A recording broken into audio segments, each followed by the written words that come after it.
Sleep has always been treated as a tool, not a luxury.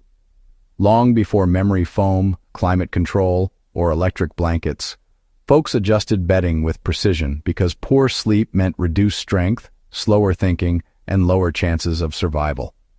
Historical bedding systems were engineered responses to cold floors, damp air, body heat loss, and joint strain. What follows is how bedding was actively modified across centuries to protect the sleeper and improve recovery, and how those same principles still apply today.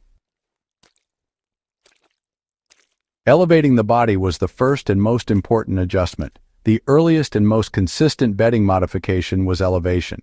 Sleeping directly on the ground was avoided whenever possible because ground contact pulls heat from the body through conduction. Even in modest homes, beds were raised using wooden frames, straw platforms, rope lattices, or stacked planks. In military camps and frontier dwellings, elevation was often achieved with bedrolls placed over branches, crates, or folded clothing. This wasn't about comfort. Elevation reduced cold transfer, moisture exposure, and insect contact. Even a few inches mattered. You can apply this immediately by ensuring your sleeping surface is not in direct contact with concrete or tile floors. A simple wooden platform, thick rug, or layered cardboard beneath a mattress replicates a centuries-old solution that still works. Layering beneath the body mattered more than covering the top.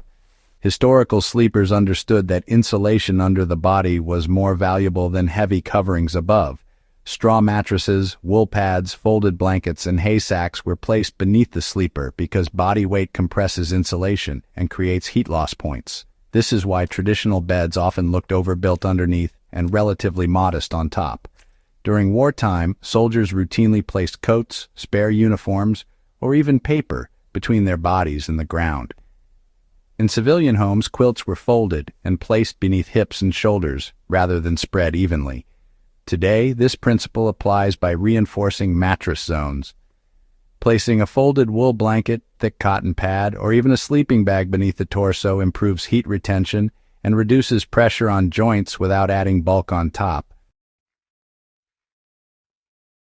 Natural fibers were chosen because they regulated heat and moisture. Historical bedding avoided synthetic materials for a simple reason. They trap moisture and disrupt body heat regulation. Wool, linen, cotton, straw, feathers, and horsehair were used because they breathed while still insulating. Wool in particular was valued because it retained warmth even when damp. Fleece and early rubberized materials were often rejected once people noticed disrupted sleep and clammy skin. Historical records frequently mention removing certain fabrics after restless nights, even if those materials felt warm at first.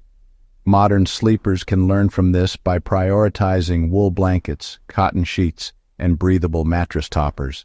If night sweats or cold feet are a problem, the solution is often material choice rather than adding more layers. Bedding was adjusted seasonally, not kept the same year-round. Beds were not static.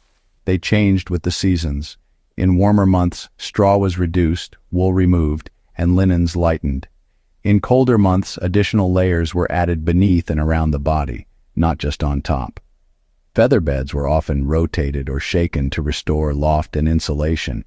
Households treated bedding adjustments as routine maintenance. Ignoring seasonal changes was associated with illness and fatigue. You can apply this by maintaining separate warm season and cold season bedding setups. A lighter mattress pad in warm months and a denser wool or cotton layer in cooler months improves sleep without relying on artificial heating. Sleep posture was supported through bedding placement.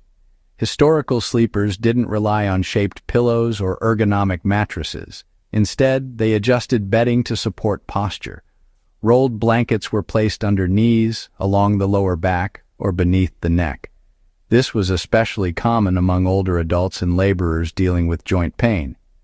Wartime medical manuals explicitly recommended bedding rolls to reduce muscle strain and improve rest.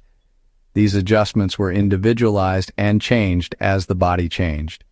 This method remains effective. Instead of buying specialized pillows, rolling a firm blanket to support the knees or lumbar region allows precise adjustment and better spinal alignment. Enclosed sleep spaces improved warmth and security. Beds were often partially enclosed using curtains, wall placement, or surrounding furniture. This reduced drafts and trapped body heat. In military settings, tents, cloaks, or bedroll wraps served the same purpose. This enclosure also reduced sensory disturbance, contributing to deeper sleep. It wasn't psychological comfort alone, it was environmental control. Modern sleepers can recreate this by positioning beds away from open windows using heavier curtains, or even placing a high-backed chair or screen near the bed to reduce airflow across the body. Bedding was kept dry and regularly aired.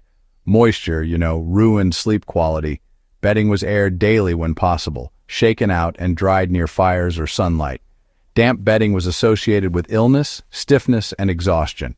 This practice wasn't optional. It was essential maintenance. Even in harsh conditions, efforts were made to dry bedding before nightfall. Today, allowing bedding to air during the day, avoiding sleeping directly after sweating heavily, and rotating blankets extends their effectiveness and improves sleep quality.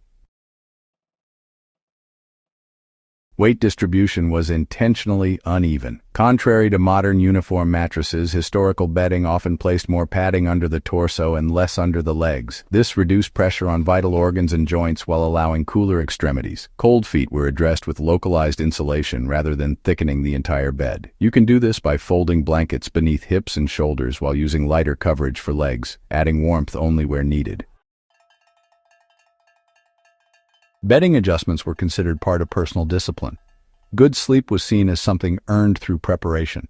Bedding was arranged carefully each night. Neglecting it was seen as careless, especially among soldiers and travelers. This mindset still matters.